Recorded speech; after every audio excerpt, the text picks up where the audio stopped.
Hey, what's up guys? So we are talking about Auroria land grab tips, tricks, and possibly cheats if you want to call them that.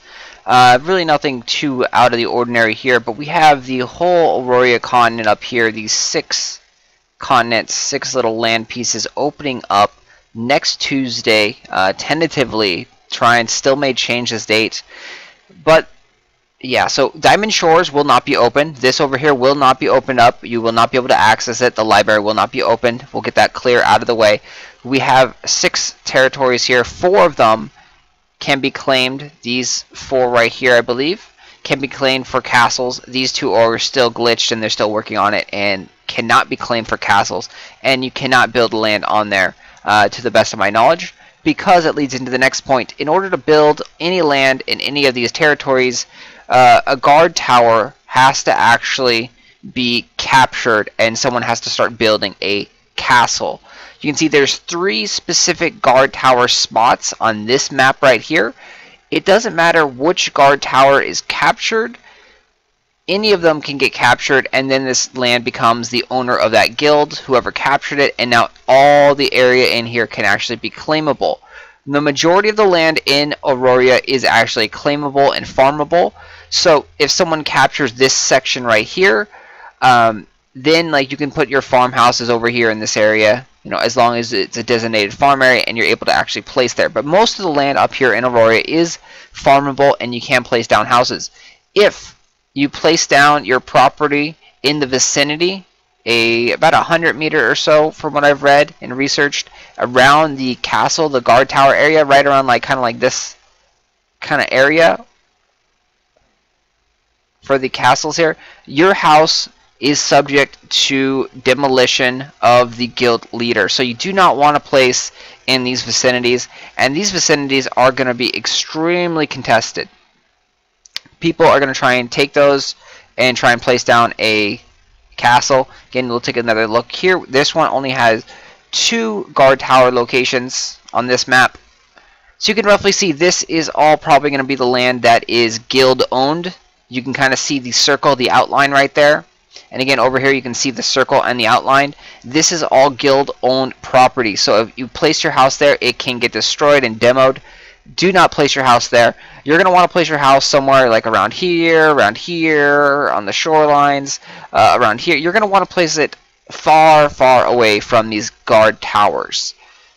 So in order to actually do that, someone has to claim it. This is something that is speculation. I do not know exactly how the claiming will happen, if there will be a big server announcement that, you know, Oran Thrall claimed castle on this area or not. If not, you'll have to be spamming your map and pulling up your map, looking at the map and seeing if this is owned by someone, because the map here will show you if someone actually owns this territory. So that is one of the first tips. You cannot go up here and claim land right away. If you are in a massive guild that is trying to take down the castles, you do need a lot of organization and a lot of prep work. For those guys, their land rush is going to start pretty much as soon as the servers come on. You're going to want to be as close as possible. You're going to have your clippers and your boats like right around here, right to the edges of wherever the invisible border is, so you can actually just start running your way into the Auroria continent right as the servers launch.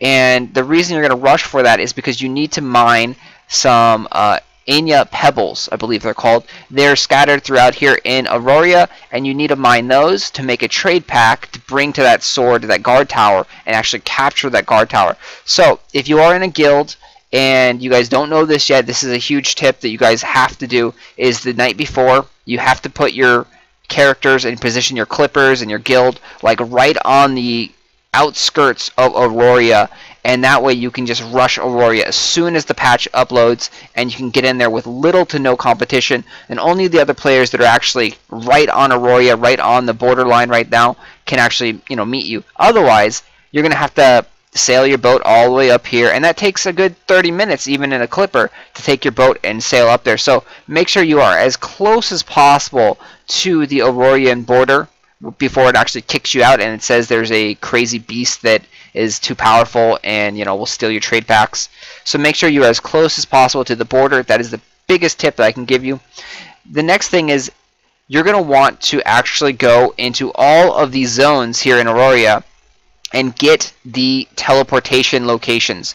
There are no workstations or anything like that, but there are memory tomes in here that you can actually get, and so you can get teleportation spots. It's like here, there's a memory tome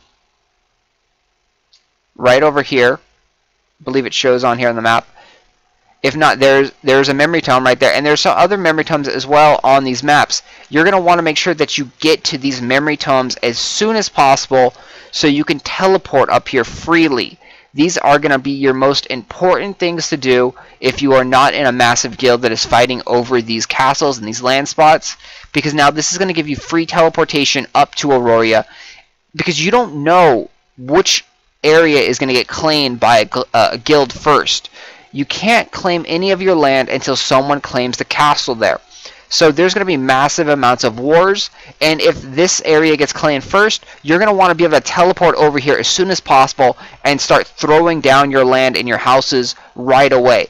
As soon as they claim that castle, you want to be over in this area throwing your houses down, claiming them before anyone else, so that way you don't have to worry about the competition. And the faster you do this, the faster you get over to the specific area, the less competition you're going to have. And this is all open world PvP, so you are going to get ganked. And that leads into the next tip, and this is probably the biggest tip that there is. You need to have shadow play, and you need to have stealth. You need to be in stealth mode, you need to be moving around stealthy, and this way will help you not get as detected. You won't be killed as much. You'll be able to move around and place your houses without getting ganked most of the time. And sure, you're going to be a little bit slower, but you will not die. You're going to see a crazy big battlefield of Auroria, probably for the first day or so, as people are trying to mine those pebbles. People are trying to bring a trade pack over and claim the castle. So that is the big thing. If you know for a fact that one of your guilds on your server is actually trying to claim, like, say, this region, you're going to want to scout and stay kind of like over here hidden in stealth mode and just pretty much be waiting. Because if you know, if they said, okay, we're going over here or whatever, you got some secret intel from that guild, you know they're going after this location, you're going to want to be here right away. And the further you are away from these memory tomes, the less chance you're actually going to die. So if you're able to stay over here, and then this is a good spot too, because you can stay here and then you can creep down and go to the other region if this one gets taken first. So constantly check your map, stay roughly in the vicinities in between the two regions. So if this region gets taken, you can claim all your land like right around here, or if the region down below you gets taken, you can just mosey on down and start claiming land around here. You do want to stay away from the memory tomes if possible, because everyone that has listened to this and everyone that has, like, you know, some intelligence there is going to be porting to the memory tomes and trying to scatter out and gather land. I mean, it's common sense. You should get to the memory tome. If you are around the memory tome, there's going to be a lot of level 50s ganking anyone around, protecting the land so that their friends or their guild can actually get the land. And again, that is why you want to be stealth. So you're going to try and stealth your way out of there as fast as possible. There's going to be a lot of battles I can foresee around the memory tome areas. The earlier you get there, the earlier you get out into these areas, the better chances you're going to have of getting a ton of free land. The last big tip, and this is really self-explanatory, is you have to have your houses and your designs ready to go already. You need tax certificates, you need houses, you need farmhouses, you need all these things ready to go in your inventory so you can be up there and you don't have to be fumbling around buying things or getting things off Mirage Island. You need to have an inventory ready to go. You need to do all your prep work the night or two before. I've already gathered a bunch of houses and thatched farmhouses. I'm ready to go. I do plan on getting, you know, quite a few land, as you can see here. And you may notice this is Nightmare, so I thought I'd be a little gag there, using the same character that grabbed 27 houses here on Enla, using the same character to show off on this video. The Nightmare will not be the one trying to grab houses when Auroria opens, but yeah, so we are going to grab a whole bunch of houses using these kind of tips. That's all that I have. There may be some other things. I mean, you are competing against a lot of different players that want land. A lot of it is going to be patience. Again, hopefully they do a server announcements, like server up here, like say Orin Thrall, got, you know, this castle, claimed land. And if that happens, then you know exactly where to teleport to, you know where to go. If not, you have to constantly be spamming your map, and your map will eventually show you when someone claims the castle, and you can start placing your land. So you're just going to be constantly in and out, in and out, in and out, refreshing your map, and, you know, stay away from the battles. Stay away, stay in stealth mode, and those are the tips and tricks for Auroria grabbing land. Make sure you buy up your houses, your thatched farmhouses. Make sure you have all your tax certificates that you need ready to go. And good luck, guys. Hopefully you get a bunch of land. And if not, there's always you know, the land barons ready to sell. I'll be ready to sell some thatched farmhouses come Wednesday.